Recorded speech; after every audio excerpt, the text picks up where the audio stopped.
যে শুয়োরের বাচ্চারা আমার ভাইদেরকে হত্যা করছে। দেখেন, যে আসিফ 2টার সময় শুধুমাত্র কোটা সংস্কার চাইলো এবং এই যে রাজাকার রাজাকার স্লোগান দিচ্ছিল থামিয়ে দিল, সে আসিফ এই হত্যা দেখার পরে সে বলল শুয়োরের বাচ্চারা আমার ভাইদেরকে গুলি করে হত্যা করছে। তার মানে কি গণঅভ্যুত্থান শুরু হয়ে গেল।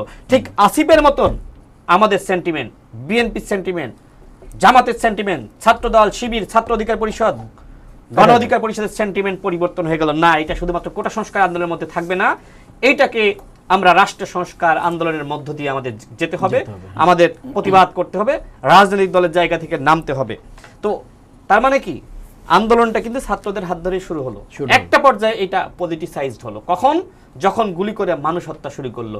এই আন্দোলনে বিএনপি নেমেছে, জামাত নেমেছে, এই আন্দোলনে শিবির নেমেছে, ছাত্র দল নেমেছে, ছাত্র অধিকার পরিষদ, গণ অধিকার পরিষদ যেহেতু এই আন্দোলনের লিগাসি বহন করে, তারা তো শুরু দিন থেকেই ছিল, প্রথম দিন থেকে একসময় সাধারণ মানুষ যুক্ত হতে শুরু করলো। তো যাই হোক, এখন আন্দোলনের হিস্ট্রিটা আসলে এইভাবে তৈরি হয়েছে, ঠিক আছে।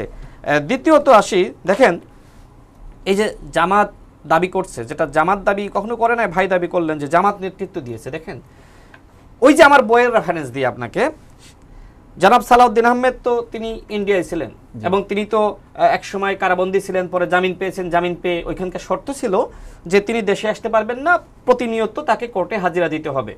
এবং পরবর্তীতে যে সময় তিনি ওই মামলা থেকে একবার খালাস পেলেন, আর একবার খালাস পেলেন, কিন্তু তাকে কিন্তু পাসপোর্ট দেওয়া হয়নি, যেটি প্রথম আলোতে রিপোর্ট হয়েছিল, যে কারণে তিনি আসলে দেশে ফিরতে পারেননি। তিনি ওই সময় একটা রেস্ট হাউসে থাকতেন, একটা রুম ভাড়া নিয়ে। অনেকে বলে বিশাল বিলাসী বিল্ডিং, এই সেই, এটা সম্পূর্ণ মিথ্যাচার। যেহেতু আমি হিস্ট্রিটা লিখেছি না, আমার তো সব জানতে হয়েছে। একটা রুম, শুধুমাত্র সিঙ্গেল একটা রুম। আপনি দেশের বাইরে গেলে যেমনি ভাবে একটা রুম ভাড়া নিয়ে থাকেন না, একটা বিশাল কি 5 স্টার হোটেল ভাড়া নেন না, ঠিক ওইভাবে ছিলেন।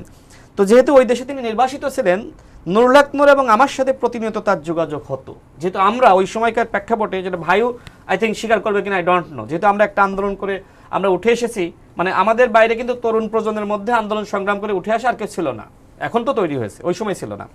যে কারণে তিনি প্রায় রাতে আমাদের সাথে ঘন্টার পর ঘন্টা কথা বলতেন, দীর্ঘ সময় কথা বলতেন। হ্যাঁ, তিনি একদিন বলছিলেন যে আমার মনে আছে, আমার স্পষ্ট মনে আছে, রাশেদ তোমাদের মতো তরুণদেরকে মাঠে নামতে হবে। আসলে বাংলাদেশে কোনো আন্দোলন তরুণরা মাঠে নামলে সফল হয়নি।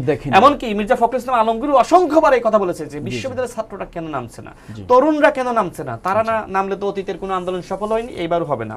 তো আমি যে কথা বলছিলাম, তো ওই সময় জনাব সালাউদ্দিন আহমেদের সাথে আমার আলাপ আলোচনা হতো, ঠিক আছে, এবং তিনি বিভিন্নভাবে ছাত্রদেরকে সহযোগিতা করেছেন, আমাদেরকে পরামর্শ দিয়েছেন।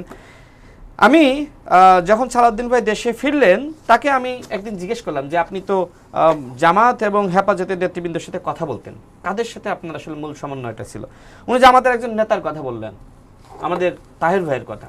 আমি তাহের ভাইকে পরে আমি ফোন দিয়েছিলাম জানার জন্য। উনি আমাকে বললেন যে মূল কন্ট্যাক্টটা আসলেই জনাব সালাউদ্দিন আহমেদের সাথে ছিল এবং তিনি আমাকে জনাব তারেক রহমানের সাথে এই গণঅভ্যুত্থান চলাকালীন সময়ে কথা বলিয়ে দিয়েছিলেন।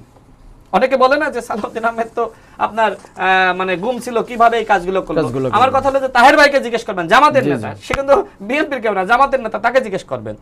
এছাড়া আমি হেফাজত ইসলামের নেতাদেরকে জিজ্ঞেস করছিলাম, যারা আসলে এই আন্দোলনে ছিল, যারা আসলে মূল সমন্বয়টা করেছে, তারাও আমাকে একই কথা বললো। যাই, এটা অনেক বড় হিস্ট্রি, আমি সেদিকে না যাই। তো বিএনপিও কিন্তু দাবি করতে পারবে না যে এই আন্দোলনে আমরা নেতৃত্ব দিয়েছি, এই দাবি করার সুযোগ নাই। এই আন্দোলনটা ছিল সার্বজনীন আন্দোলন।